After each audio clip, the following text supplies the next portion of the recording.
The fact that so many of these dogs have been through so much and they're still willing to try and they're still willing to give person after person a chance, it's kind of amazing. They're better than people. They really are.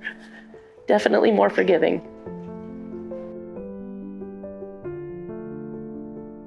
So here at Always and Forever, as a medical coordinator, we do an initial assessment and get each dog, if they have not had any vetting, to the vet to get rid of any issues they may or may not have. They get their vaccinations, they get spayed or neutered, they get x-rays if they need it, blood work if they need it, and then we go follow up with treatment and just follow through that treatment with fosters, with adopters, and just make sure everything is taken care of and that they have the best start. One of the things that is most important for Always and Forever is that the dog's end is always better than their beginning.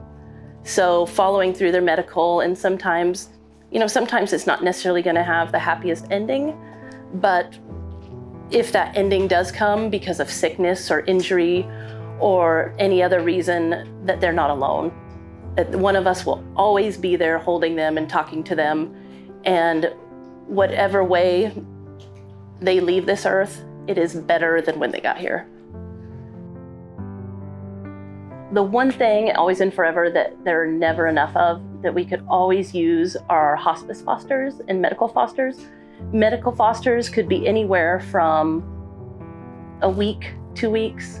I mean, it doesn't have to be a super long-term commitment, but just so many dogs need a place just to comfortably rest and be quiet and still while they heal.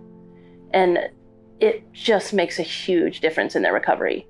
So we are always looking for those short-term people that are just going to give them a place to be safe and rest their head for a little while they recover from whatever it is, they had done. We have a lot of dogs that come in and, they're here. We find lots of, ailments and we just know they're not going to last long. Once we know that there is a dog that is just not going to be with us very long, we always look for a hospice foster. We just want them to be in a home where they will be loved and cared for like they haven't ever been. A couple weeks ago, there was a need for a hospice foster, literally just overnight.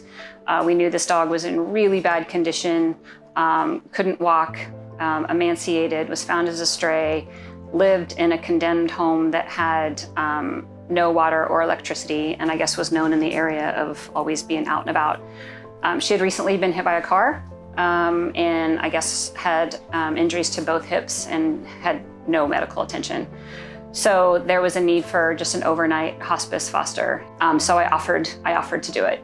So I got her a bed and treats, and I was prepared to, lay with her all night long, even if it was just for one night, just to know that she had a family. On her freedom ride here, though, we got notified that she was in pretty bad shape.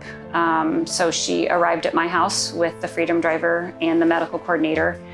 And after about 30 minutes of, watching how she was breathing and how she was acting, we determined that it was, we needed to help her cross. And we were all with her when she crossed the Rainbow Bridge. So I was only able to be her hospice foster mom for about 2 hours.